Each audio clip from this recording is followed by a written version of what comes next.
karon mga farmers. Pagkaon na itong kaniyo. Yung mga Texas yung mga pusa. Pusa na katong itim. Sweater. Milsim black sweater ang inahan. Sweater ang yung anak. Mga ama na ng piso. Itong bulik na to balaw.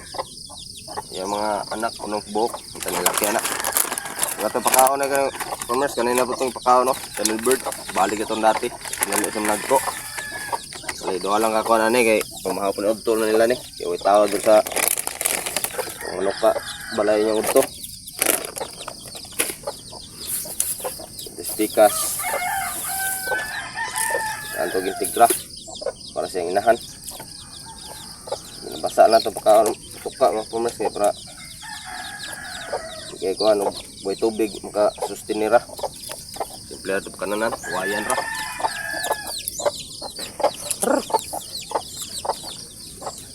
Gusto tubig.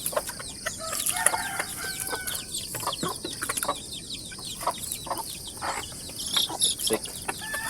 Ito kailangan buyag mga farmers. Tantanay mga bulan. So ano po na yung karon? Ano isa?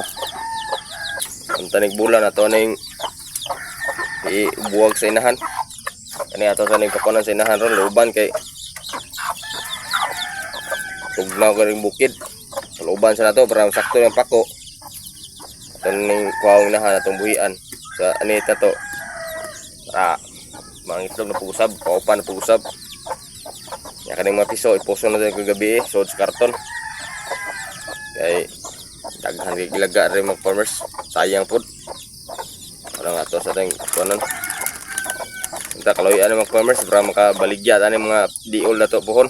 Tingala mo mga farmers, sabi nyo pure native niya itong inahan anay kay walay pakugikog. Kituyo na ako nagputol ang pakugikog ani mga farmers kay sige man naglupad sa niit na kugod. Mulupad siya, mo nang giputla na kog tuyo. Mo ning bati na kay sa tanawon pero Texas si mga farmers dili na yung mga native. Muro na siya native. Salamat kana lang.